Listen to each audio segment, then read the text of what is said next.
Hello, everyone, and welcome to our session, What is Your Data Hiding from You? A Marketer's Guide to ID Resolution.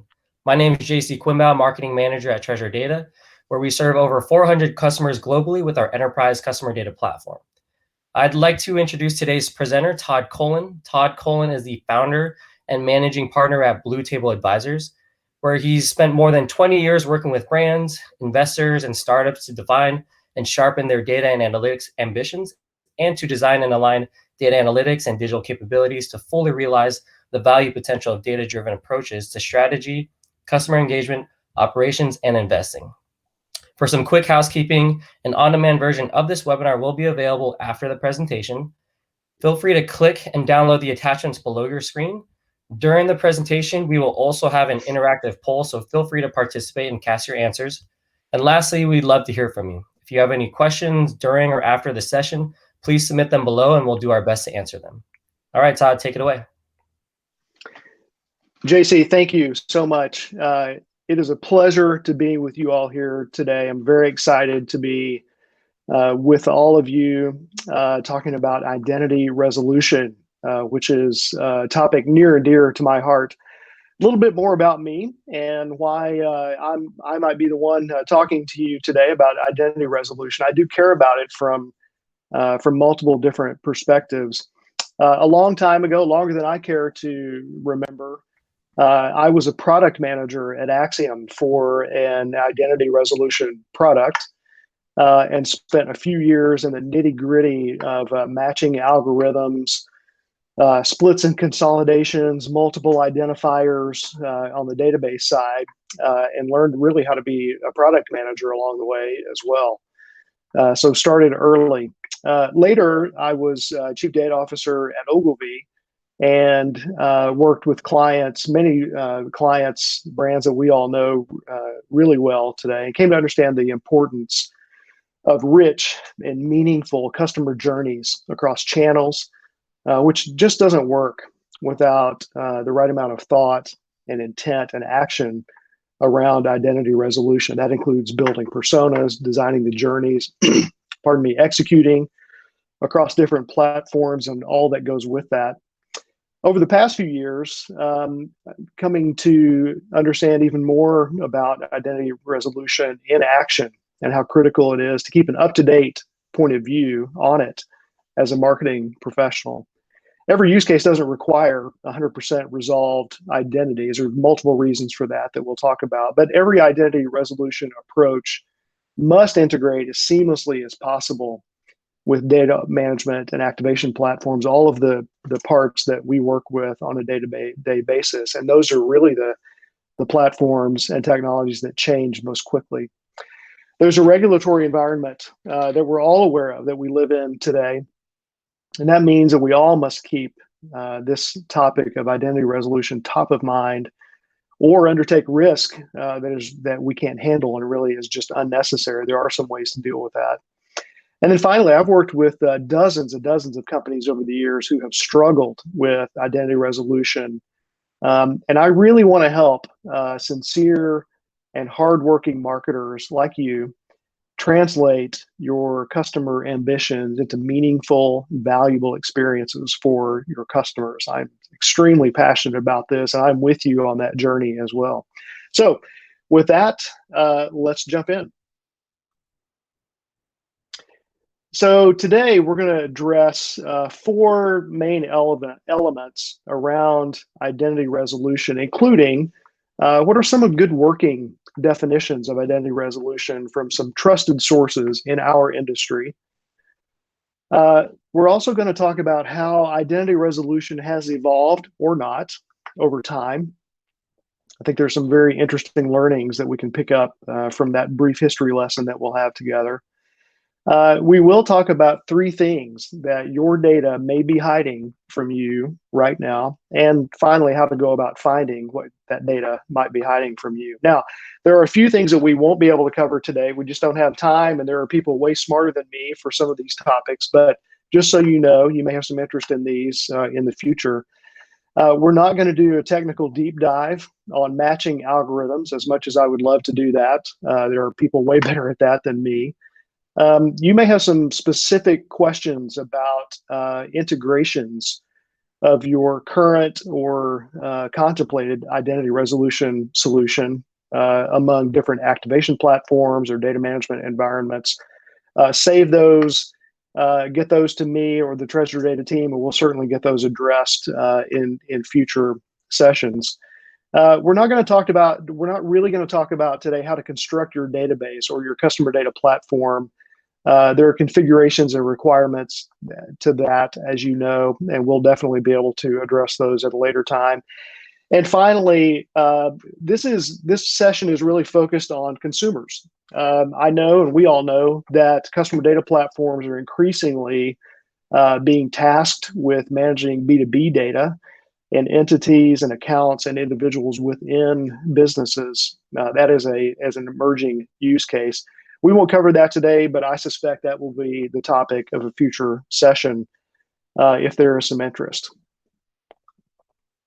So I always want to make sure that that I am being helpful to folks, and as we think about what I'd really love you to walk away with today, there's really sort of three things.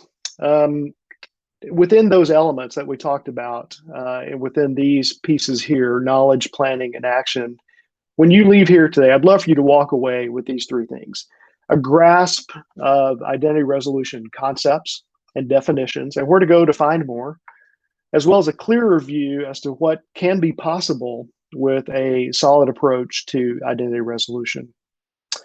Tools and examples in the planning stage to guide your own point of view, help you construct your own point of view and mental model around what identity resolution is and can do, and build your own approach. Every business is different and requires a unique approach based on the same principles. And then finally, some action steps, which will include a framework for driving results as you begin or continue your own identity resolution journey. So that's what we hope to I hope you will walk away with today as well. But let's start with what is seemingly a very simple question, which is, what is identity resolution? Here are three definitions that I like from three very trusted sources.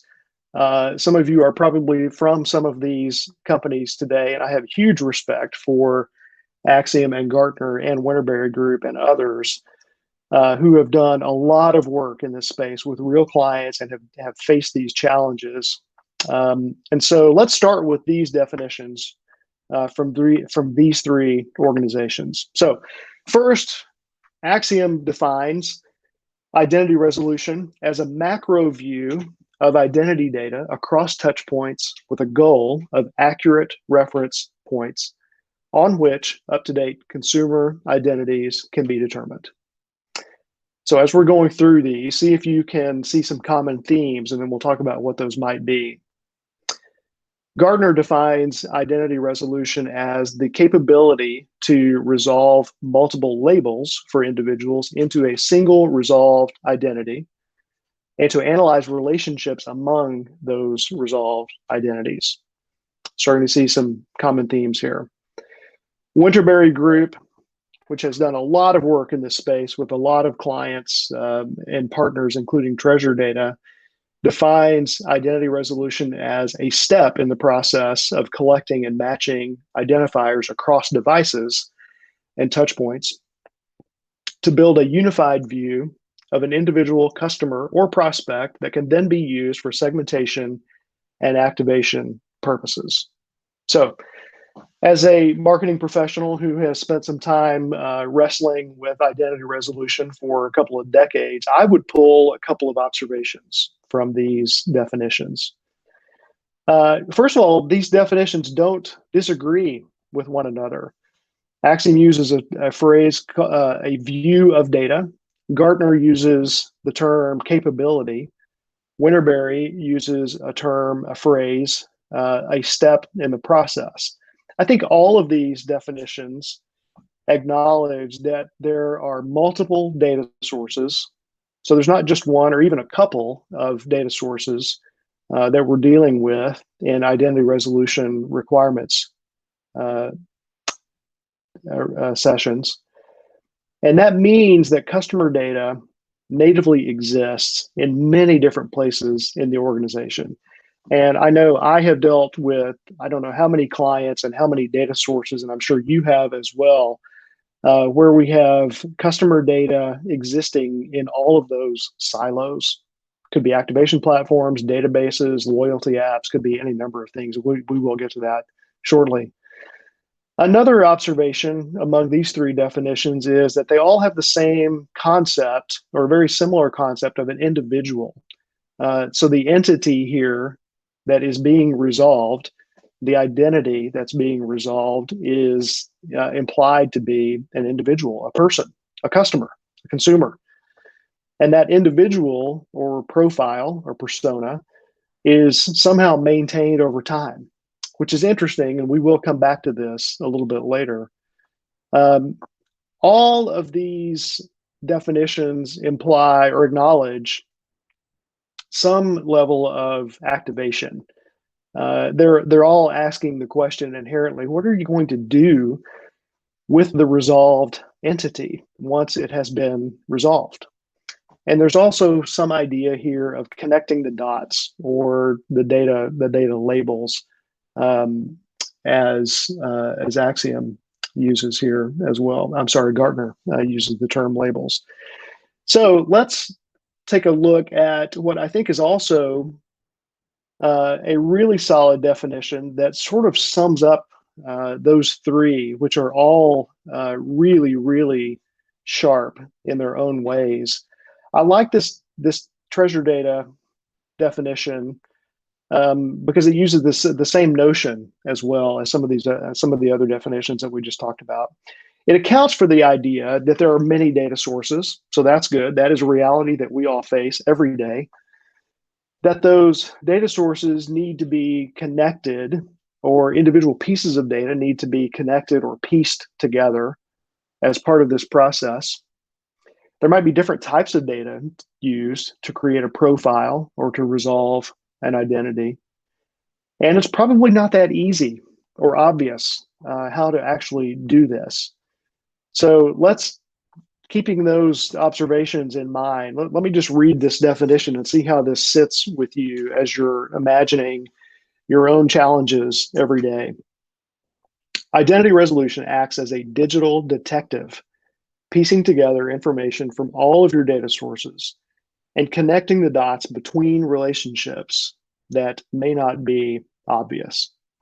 Now, this strikes me as a really good starting point for a working definition of identity resolution. This is not a poll question, but my question for you to ponder as we go on for the next few minutes is, how would you define identity resolution for your own organization? How would you use these trusted sources, these 4 trusted sources here, to construct your own definition? And ask yourself, as you're doing that work, is your definition wildly different than any of these that we've seen here? If so, you might ask a few more questions. And also, another great question to think about is, which elements of these definitions make the most sense to you? Is there one part about the identity? Is there something about the touch points themselves? Is there something about the labels, the process? Is there something else about these definitions that really, really are highlighted for you as you think about identity resolution in your own organization? And are those the elements that you imagine pulling together as you construct your own definition?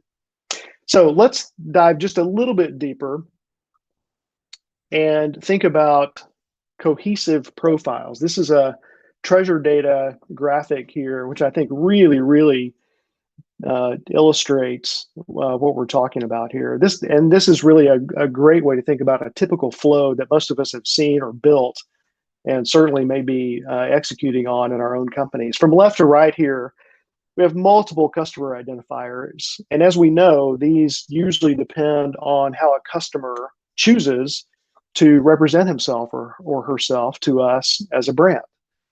This could be by email or phone or physical address or any number of other identifying characteristics. Those identifiers are often unique within a particular data source, whether it's a campaign management system, it could be an e-commerce platform, it could be a loyalty program, it could be a mobile app. So now that's getting to these multiple data sources and the problems that those offer, or the challenges that we face, that we talked about a little bit earlier. And then once that is resolved, taken together, these data points can and should be connected and resolved into an entity. And here is the entity resolved into the notorious Joe Smith. We all know Joe, and we think that because we know Joe, we can now attach behaviors and transactions and interactions to this entity that is Joe. Now, I will point out the obvious here. There is huge variability in these identifiers and data sources based on how the customer chooses to represent themselves, not to mention the identifiers themselves that change over time, but also how those identifiers may degrade over time. These are all things we need to keep in mind as we're thinking about identity resolution. So I don't want us to miss the fact that identity resolution is not a set it and forget it proposition. It's an ongoing, constant, tough slog. It's a battle that we must fight every day if we hope to ultimately do what we set out to do as marketers, which I think is to create engaging and valuable experiences for consumers, for our customers. And honestly, most marketers, including myself, have erred probably on the side of let's just collect as much data as we can, and we might need it one day. And we have plenty of places to keep it. We've got great platforms and great systems to keep all of this data. Now we have more data points than ever to be considered as part of the profile if we can figure out what data goes with which profiles. I love how easy this flow looks, and ideally this is what we're aiming for here. But honestly, we have a hard time recognizing Joe in day-to-day interactions. So we'll get to that in just a minute, but I sometimes find it helpful, if you'll indulge me for just a minute, to consider how we got here in the first place. So to that end, let's take a quick look at how identity resolution has evolved over time. Now, I have been around for a while. I didn't necessarily start in the 1980s, but I certainly was around in the 90s, and I know some of you probably have been as well. It's really hard to think about this evolution of identity resolution on one page, but there are some useful trends to keep in mind as we think about how and why we're dealing with this even now after all these years. On the left-hand side, starting in the 80s and 90s, as customer data was being compiled and managed mostly on mainframes, we used string matching or fuzzy matching techniques to create temporary customer identifiers.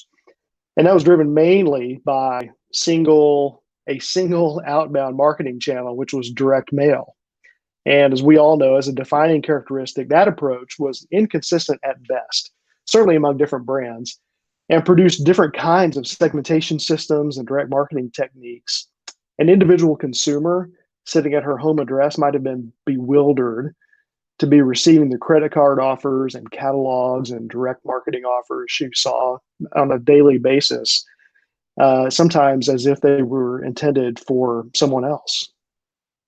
Around the 1990s and through around 2010 or so, we saw mainframes start to give way to client-server architecture with massively parallel processing databases and new languages like SQL and others that made it easier to work with the data, which was already increasing exponentially as we were even starting to collect more data at that stage.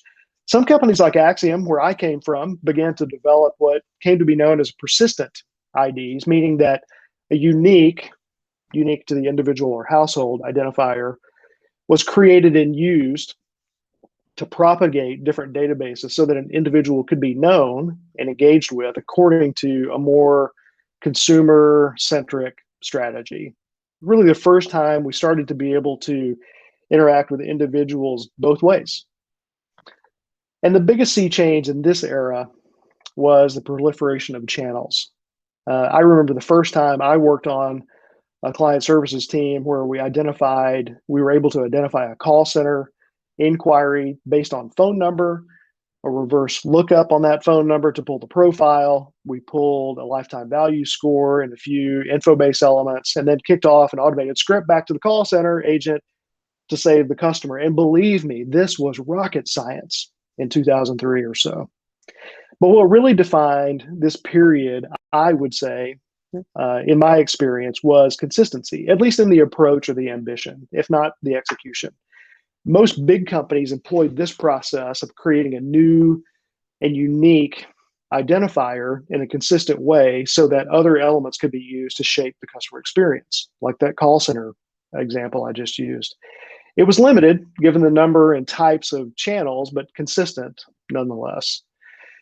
And finally, from around 2010 to today, we obviously are all using cloud-based SaaS platforms for almost everything, and databases and query languages have sprung up almost everywhere. It really has made it much easier for both data scientists and marketing practitioners to do things like query a database, build and activate a segment, or create a dashboard. And a lot of these features are available in leading CDPs like Treasure Data's today. It makes it much easier for us to work with data. However, we still see this extreme fragmentation of almost everything. The entire consumer experience, the number and types of the channels and devices and apps and e-commerce platforms and digital and ad tech platforms. And when you throw in new privacy regulations, this has created an incredible amount of chaos. Even when you are paying attention and staying up to date and using proper platforms, there's just too much data and it never stops. And I won't even bore you all with all of the great stats that we all hear about every day about the number and types of data that are being created every day. It's unfathomable. But so there is too much data. It never really starts. This is really the persistent challenge that we all face, which is to deal with this complexity and the volume of data. I'd really describe this current era as persistently inconsistent. It's harder than ever to design and maintain consistency in approach, technology investments, data strategy, and all the other areas that are related to this. In essence, given this evolution over the past couple of decades, we're all now in a very similar boat, which is collect all the data, figure it out later. Now, this is not to say that we're not disciplined or that even that discipline is the right term to consider here. But what I do see, and I think many of you would agree, is that as this data tsunami becomes more pronounced, as more and more data comes in, it's this complexity and volume that have created this obstructed view of both the opportunity and the risk of really tackling identity resolution. So, where do we go from here? I think it's pretty clear, hopefully, if I'm doing my job, hopefully it's clear at this stage of the webinar what identity resolution is, or at least some helpful starting points, some grapple holds for a definition, and why we're facing these challenges, given all the change over the past few years and decades. We'll now turn to the three things that I think your data is hiding from you, and how you are currently handling these issues, how some brands I'm working with are handling these issues as well, and some steps you might take as soon as you leave this webinar even to get a new and solid handle on identity resolution. So the three things your data are hiding from you. Thing number one is basic customer experience use cases. And these are areas where an incomplete or inaccurate approach to identity resolution can really play games with your basic customer experience strategy as a brand. I don't think any of these will be new to you, but we'll see in just a second. First of all, segmentation. It seems simple, even for analysis, and it might even be an illusion here that it's simple, but I have worked with many brands, and some of you have as well, who routinely mess up something as simple as segment assignments. Is this an individual or not? Do we have behavioral or activation segments that we're concerned with? And how do we decide who is assigned, which records are assigned to which segments? And the problem here can be over or under resolving to an individual or to an entity identity. Too many segment members can drive up media cost, as we all know, and too few can mask the value or not of a segment. That's a pretty basic one. Activation is our second one, and this is really the ability to, I'm using the term activation generally here, we'll get a little bit more specific as we go, but accurately recognizing an individual is key to activation. Which customers will actually have a chance to interact with a brand and vice versa? Are we talking to a household, an individual, a decision maker? Who is it? It's sometimes hard to tell. This basic recognition function can really be a challenge. As we move on and think about retargeting and remarketing, conflicting IDs can again throw us off the trail of a user who has checked out a brand or a product, but may still be interested, but may be not interested right now. How do we engage with them meaningfully as they are checking out other brands or other content? Assigning an in-session ID can help, does help, but if those IDs remain fragmented from the profile, we're not able to resolve those back to the individual. We haven't really helped ourselves much, and we lose those opportunities to meaningfully engage. Product recommendations, similarly, if we think about Joe Smith, Joe from earlier, if Joe has already bought the phone, why would we offer it to him again? What if we attached that transaction to the wrong profile? We don't actually know if it was Joe who bought the phone. Maybe Joe needs some accessories to go with the phone, or maybe he bought the accessories first and now needs the phone. Assigning transactions and behavioral data elements to the wrong identities can really play with our product recommendation strategy, and we make the wrong offers to the wrong people at the wrong time, which is the opposite of what we're trying to do. And finally, data visualization. I think this is one that is, I'm seeing this more and more often as great tools like Tableau and Power BI and others are becoming more prevalent. This seems innocuous, really, but I know we've all seen, I won't be specific and neither will you, and we've seen and experienced executives in a meeting who are drawing wild conclusions and maybe making investments or other big decisions based on a beautiful but interactive dashboard that contains the wrong numbers of people in a segment or a behavioral context. And I think that can be a real risk. So these are the 5 basic use cases. I would call these basic use cases in customer experience where identity resolution can become a real challenge. So let's move to our first poll question. I know everyone comes for the poll questions. We actually are very interested in your thoughts here. So I think JC gave you some directions on how to enter your answers. Here's our first question. When thinking about these 5 basic customer experience use cases, which ones of these are you in your business currently pursuing or planning to pursue in the next 6 to 12 months? And I'll give you a few seconds to make your choices here. I think you can select many of these if you need to.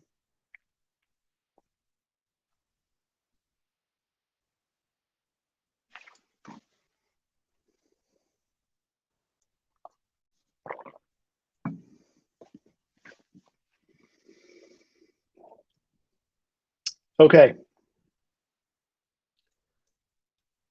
JC, if you think we're good, I will move on. Yeah, I think so. Okay, perfect. All right, let's keep going here. The second thing that that your data may be hiding from you after we've seen those basic use cases, let's take it up a notch. And let's think about a few more advanced use cases across the enterprise where identity resolution may be presenting a challenge. The first one is personalized experiences across channels. I had a client that we'd all recognize a few years ago who, when my consulting team, presented a potential use case for personalized transactions, this CMO said, no, I don't want personalized transactions. I want personalized experiences. And this particular CMO made a huge distinction between the two. One's about a transaction, one's about a relationship. For the purposes of this conversation that we're having today, I would just define personalized experiences across channels as a constant state of readiness to deliver a personal experience to a customer at any touch point, which includes obviously devices, many more devices every day, and other channels through which we're interacting with customers. Getting an identity wrong, for example, a loyalty member interacting via a different email address, and we don't know who that person is now, that loses points on customer satisfaction, but also misses opportunities to serve and bond the customer to the brand. Customer journey orchestration. This is a bit more strategic, I would say, than personalized experiences even, but drawing on the same identity resolution requirement to recognize the customer. And both of these really have a real-time component to consider, obviously. A more responsive journey is undoubtedly more valuable over time. This customer journey orchestration is a hot topic and a lot of focus by most of the platforms that we're all dealing with today, including Treasure Data has a huge focus on this right now as well. Part of the reason for this goes back to the personalization aspect that a CDP driven by a strong identity resolution capability at the right touch point can really be valuable to the brand, obviously, but also recognizing that real-time identity resolution is not always required. Deterministic matching is not always required, but it can and will make for a more responsive journey. I would put a star by this one if I were you. I think this is a really important one going forward. Thirdly, advanced analytics and data science. This is near and dear to my heart. I think we've all seen models gone awry when trying to use a predictive score to make offers or to discover new insights about an audience. And again, when we're relying on a score to drive a decision, we need to make certain that the members of those segments and calculations that made up that score are where they need to be. That's a pretty obvious one, not easy to do though. Dynamic creative optimization. This is really a more advanced application of activation I talked about a little bit earlier. And how many times have we made or experienced media placement mistakes, ads shown to the wrong audiences? And really, when we, speaking from the agency side, when I was at Ogilvy for a few years, when you invest a lot of mind power and design skills and creativity in content to make creative versioning something that adds value to your audiences as a capability and all that content that goes with it, we need to make sure that the IDs match. That's a fundamental principle that we get the right. If we're going to have all these versions of content representing our brand, we need to make sure the right people are seeing those. And finally, aggregated or cohort marketing strategy. This is one where we don't really have time to dive into this today, but I do want to make sure that it's on our radar in the sense that data coming back from the walled gardens will be in aggregated cohorts, as we all know, so that we won't be able to identify a specific user on a one-to-one basis. And we think about Google Sandbox, federated learnings of cohorts, and Apple's SCAD network. A lot of the discussion here right now is around how we're going to prepare for the changes and implement those. I think after some time, there will be more discussion about how to best utilize this cohort data coming back. I think this is not resolved yet, But then we will need to think about how do we use modern data management technology like a CDP to resolve those use cases as well. And I would encourage you again to speak with your treasure data team. I know treasure data is putting a lot of effort into this as we speak.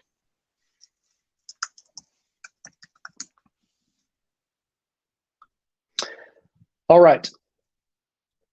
And now we will move to our second poll question, which is, when thinking about these advanced enterprise level use cases, which ones are you currently pursuing or planning to pursue in the next 6 to 12 months? And we'll take a few seconds to reply to those.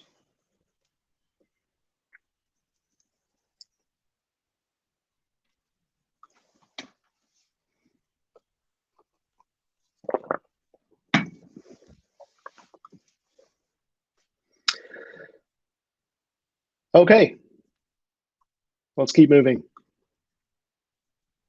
The third thing that your data may be hiding from you, and I will confess, I do not have a lot of great answers on this one yet, but we will talk about a good approach in just a few minutes. There are multiple sources of risk, as we all know, around consumer data. And this is not a seminar on these sources of risk. A lot of you know a lot more than I do about these, but in the context of identity resolution, we're all dealing with, well, most of us are dealing with GDPR. All of us in the US are dealing to some degree with CCPA. We're all dealing with the degradation of third-party cookies, the risk around collecting first-party data, and brand reputation risk.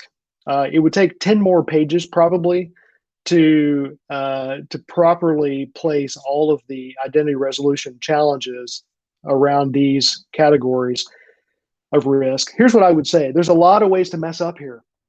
And I think the question here really is, to what degree are we all using risk as a driver for our enterprise customer data strategy? Data strategy means something different now than it did 5 or 10 years ago, or even 2 years ago in many cases.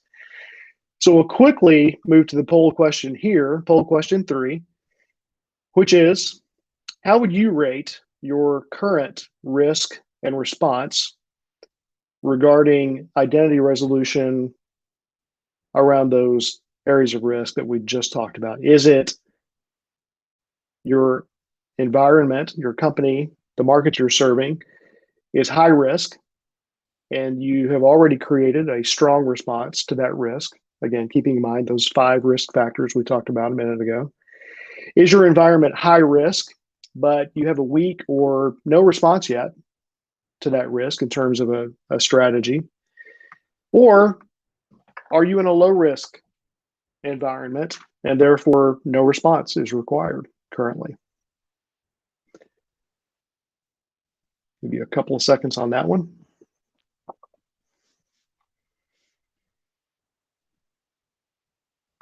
All right.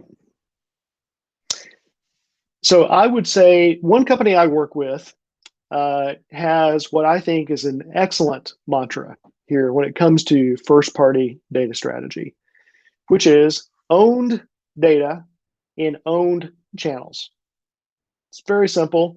It's to the point. What it means is taking into account the risk that we just talked about, starting to shift our stance from paid data in paid channels, which was where a lot of us have spent our time over the past decades, from paid data and paid channels to owned data in owned channels. It implies some strategic moves that, frankly, a lot of us are not necessarily prepared yet to take, or at least starting to rebalance or recalibrate those efforts. Honestly, majoring in first-party data is becoming the cornerstone to a modern data strategy. And this lens, focusing on customers we know, is becoming a more valuable way to think about customer data strategy going forward. When we think about our most loyal and valuable customers and how they interact with us, we realize we must get identity resolution right in order to deliver those valuable experiences that we've been talking about. And really, while keeping the customer first ambition front and center and developing these enterprise use cases that we talked about a little bit earlier to add value on top of the layer of basic customer experience use cases, considering the risk that we just talked about a few minutes ago, when we put the customer first, it really gives us the ability to intentionally shape our responses and strategies across all three of these areas. In other words, using a customer first lens as the primary driver for our customer data strategy is going forward best practice. I think we're going to see that as best practice going forward. Our poll question number 4 is, how would you rate your current strategy for collecting and managing and using first-party consumer data? Is it well-written and widely socialized within your organization? Is it well-written and not yet widely socialized? Or is it neither written nor socialized? And again, at least my perspective is a data strategy, a proper data strategy is a lot different today than it would have been a few years ago, taking into account a lot of the factors that we've been talking about today. So let's move on to how to find what's hidden. If basic customer experience use cases and enterprise use cases and unmitigated risk are the things that our data is hiding from us today, and again, using a very simple learn, plan, and act framework, these are 9 real actions you can take today, even to get started or to continue or accelerate a journey that you've already been on with respect to identity resolution. So first, in mastering customer experience use cases, using those definitions that we talked about a little bit earlier, you can make yourself familiar with those definitions. And again, keeping in mind there are many, and start to develop your own learning model for how core customer experience capabilities rely on identity resolution as a baseline. In the plan stage on basic customer experience use cases, in many companies, there's a real gap between marketing and technology and the business. Here, the step is to plan with your business colleagues and determine which of those use cases that we talked about are most critical to your business overall.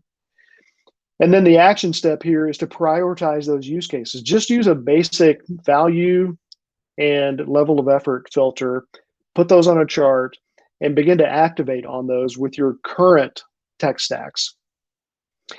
In the middle, developing enterprise use cases.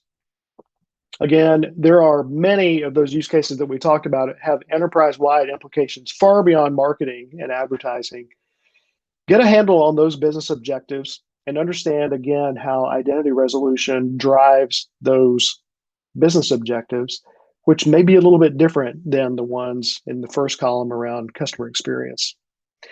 Developing specific use cases with buy-in from business owners with measurable objectives is really literally the center of this map. From there, we can go a lot of places, particularly around the use case development.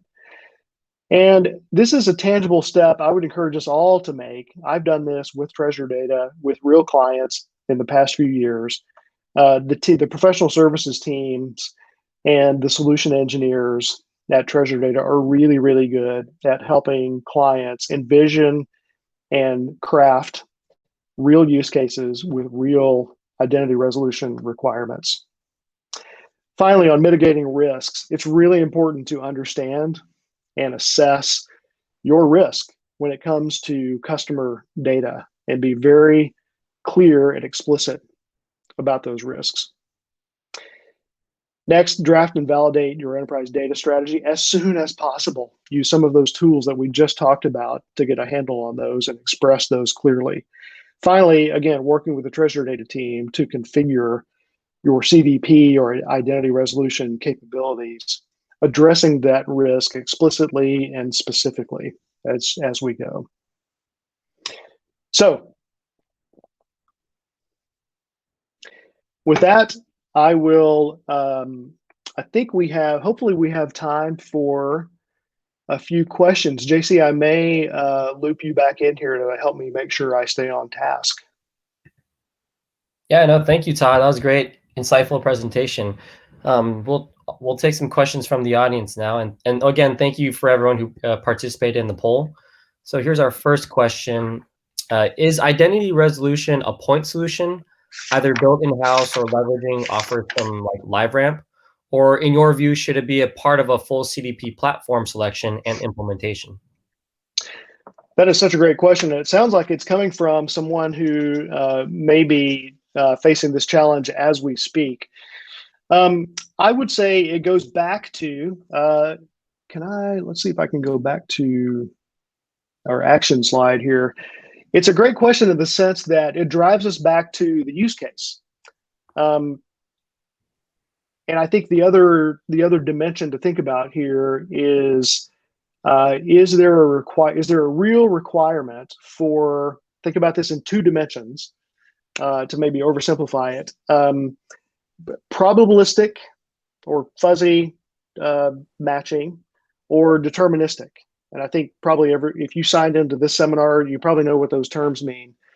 And the other dimension is real time, or let's say, batch overnight. Somewhere in that matrix is the answer to this particular question. I think going forward, and again, I'm not a product manager at Treasure Data. I know Treasure Data product teams are thinking about this and building roadmaps that directly address this. I would say I love the LiveRamp solution. I think for certain use cases where a lot of the data, most of the data you're working with is, let's say, online data, e-commerce, and digital data, LiveRamp is a great solution. Newstar is another partner, and I think LiveRamp already partners with Treasure Data. Newstar is another platform that I've worked with Treasure Data. And again, those use cases are more deterministic and maybe more real time. I do think I would point us back to, the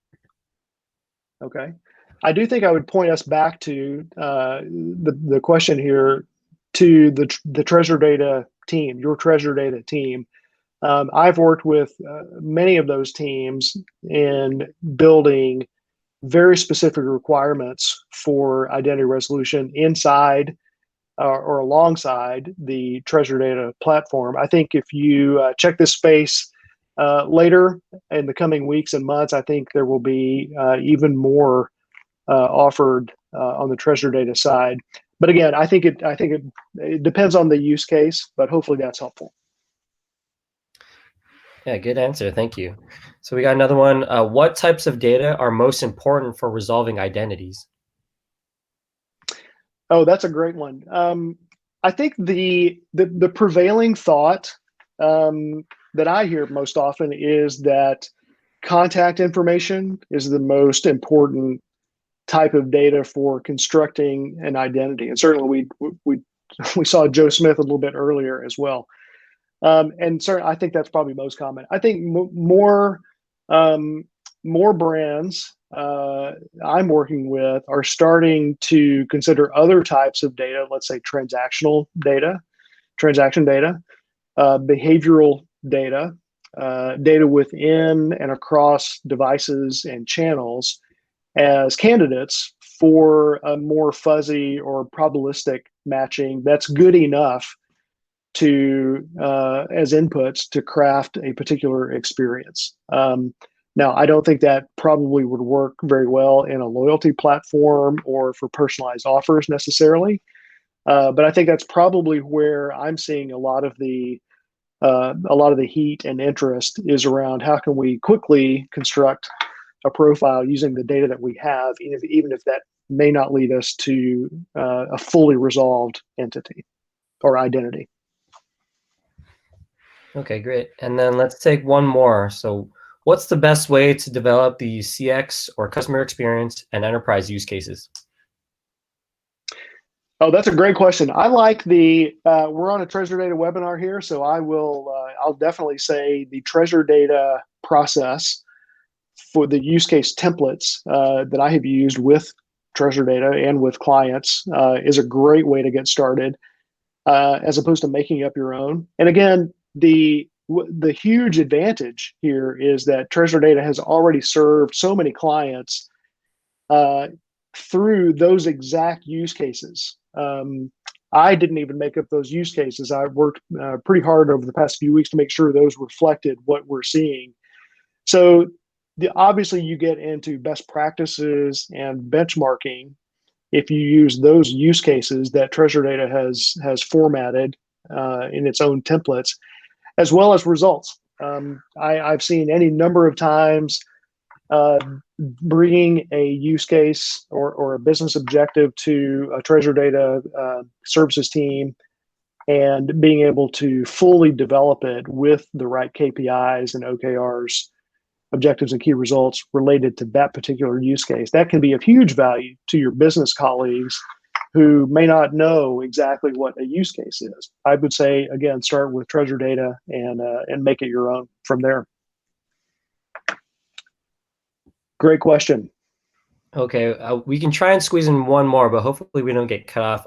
Todd, if you don't mind answering this one, can you talk about our opportunities and challenges in identifying and activating so-called unknown customers?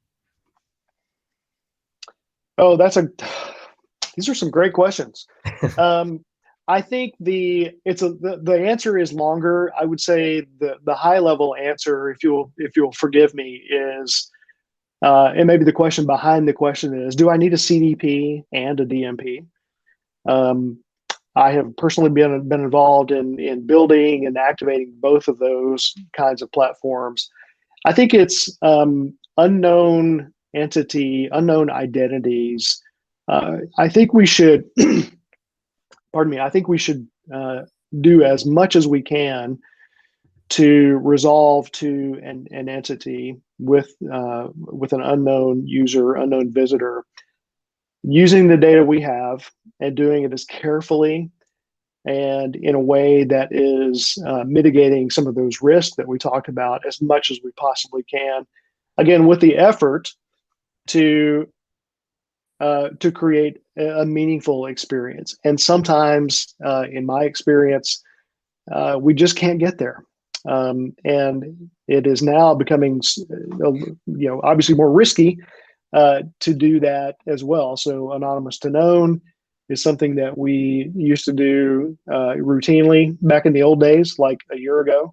And now that's becoming an even greater challenge with some of the platforms that we talked about. Again, I would point us back to some of the cohort and aggregated cohorts that we talked about a little bit earlier for some great use cases there. And again, treasure data has been addressing those use cases for many years, and I think would be a great help for us here as well. Hey, if that was the last question, I do want to make sure, JC, that I thank a couple of folks, including you, for hosting us here today, as well as some other good friends and really, really smart professionals at Treasure Data, Jeff Rawls and Dan. Dan, forgive me if I get if I pronounce your last name incorrectly here, Grigorovici. Hopefully I got that right. And also Kai Lee, who all of whom contributed to my own understanding and knowledge here today. So reach out to any of those guys as well, or me, or JC. And I just want to make sure that I thank all those folks and thank you for joining us today. And you can find me on LinkedIn and all the Treasure Data folks as well. You know where to find them. So it has been a real pleasure, JC. Thank you. Back to you. Oh, thank you so much. No, it's definitely been our pleasure to work with you. It's been really insightful, and this presentation was great. Thank you, everyone, for joining us today. Just one last reminder to visit the Treasure Data Bright Talk channel, where you can view all our on-demand and upcoming webinars. But thank you again for joining us. We'll see you guys next time. Cheers.